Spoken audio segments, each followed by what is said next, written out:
Children, up to now, we have discussed what are living things and what are non-living things, and examples for living things and non-living things, and what are the characteristics of living things.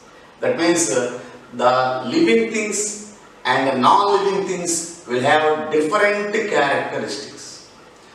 In the same way, the living things and non-living things have some similarities between them. So not only differences, so both living things and non-living things have some similar characteristics. So what are the similar characteristics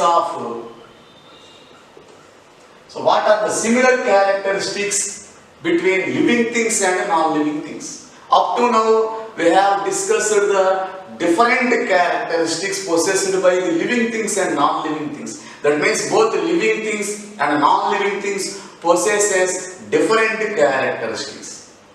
And also they have some similar characteristics also. So what are the similar characteristics between living things and non-living things? So the first one is both have definite shape. So both have definite shape. So that means both living things and non-living things have definite shape. But if we consider some non-living things, that means if we consider balls, either football or tennis ball, they have a circular shape. And if we consider the shape of your board, a shape of a computer, a shape of a TV screen, they have a rectangular shape. And if we consider some boxes, so all they have some cube or cuboid shape. So in the same way, both living things have also some definite shape. So in this way, both living things and non-living things possesses a definite shape. For example, all the pens have some particular shape. So if some pens are larger than other pens and some pens are smaller than other pens, wherever the length is different but the shape is the same. In the same way, if we consider living things, that means hands. So some hands are bigger in size and some hands are smaller in size, wherever their shape is small. So even though their size is different, but they have similar shape.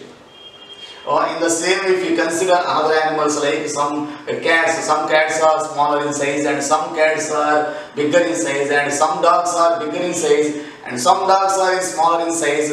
So whereas the size is different, but their shape is similar. So in the same way, both living things and non-living things possesses definite shape.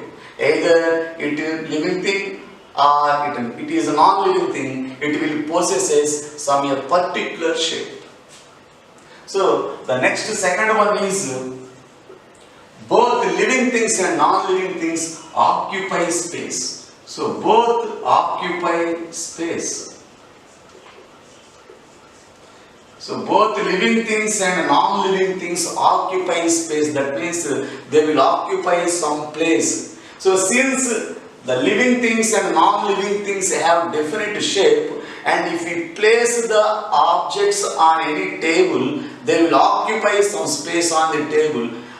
For example, if we place a computer on the floor, it will occupy some space.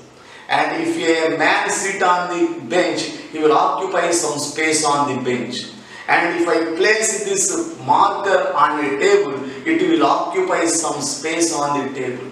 So in this way, everything, that is all things, that is living things and non-living things, all things will occupy some space. Why? Because they have some definite shape. So if any article have shape, then it will definitely occupy some space. And if I sit on a chair, I will occupy space in the chair. And if I sleep on a bed, I will occupy some space on the bed.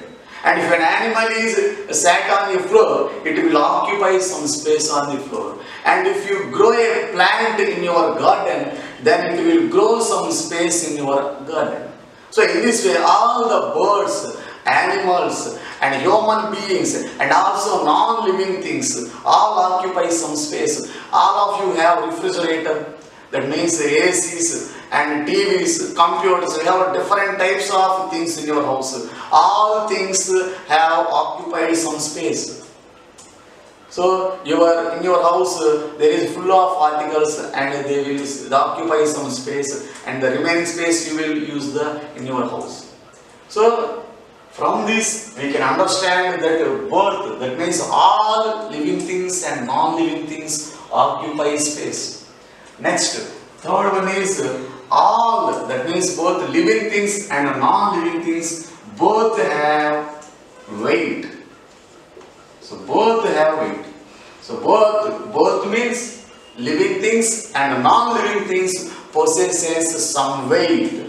For example, if you consider a table and if you want to lift the table, then you will feel difficult because it possesses some weight and you cannot easily place and you cannot easily lift the chair and you cannot easily place the chair from one place to another place. So in the same way, a table or a bench or a bed or a computer or TV or refrigerator, all things we cannot easily lift. And while we are holding those objects, we have to hold it properly, because if we do not hold it properly, so it will fall down because of its weight. So all living things and non-living things, so will possesses some weight. That means all human beings. So have ever you seen your weight? So in your railway station or bus stand or in your parks, so there will be a weighing machine. So have you seen ever? Yes. So sometimes when we go to exhibitions or parks or amusement parks, there will be a weighing machine. And if you drop a 2 rupee coin, 1 rupee coin, then you will get a slip from it and it will shows. So what will it shows? Yes, it will shows your weight. And if you place an object, that means if you place a dustbin or if you place a table or if you place a chair on the weighing machine, then it will also shows its weight. So and if you place an animal on the weighing machine, it will also give its weight. So from this we can understand that so everything, that means both living things and non-living things, everything possesses some weight, because they have a shape and a size and they have exhibit some weight. And fourth one is, so the fourth similarity for living things and non-living things is both are made up of matter. So both are made up of matter. So both means here living things and non-living things both shows they are made up of matter. Matter means, so if you consider human beings or animals and birds, their body is filled with fleshes, blood, bones. So in this way all living things will filled with matter.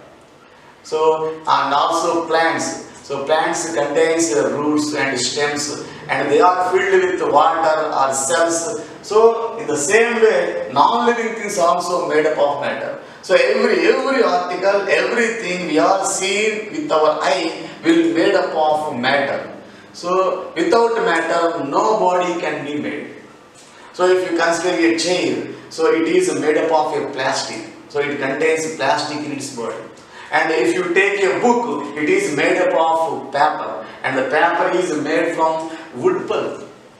So in the same way, if you consider any article or everything in your surroundings, either it living thing or non-living things, it is made up of matter. So once it is made up of matter, it possesses weight, and it occupies space, and it possesses shape. So these are the similarities between living things and non-living things. So children, so in previous session, that means in previous episode, we have learned about what are the different things we are observing, and that is what are living things and what are non-living things. and what are the characteristics of living things, and what are the characteristics of non-living things, and what are the examples for living things and non-living things, and what are the similarities between living things and non-living things. So in today's episode, we will learn how the living things are different from non-living things. So that is how living things are different from non-living things. So how can we differentiate? So what are the differences between living things and non-living things? So we can explain in an elaborated manner. So how can we differentiate living things and non-living things? So already we have discussed in the previous episode what are the characteristics of living things. So in the same way, again in this episode also, we will explain each characteristics elaboratedly with examples. So the characteristics of living things will be explained in the help of examples and in elaborated manner. So let us see the first characteristics. So by using which we can differentiate living things and non-living things. So there are 5 characteristics by using which we can differentiate living things and non-living things. So the first characteristic is all living things grow. So this is the first characteristics of living things. So all living things grow.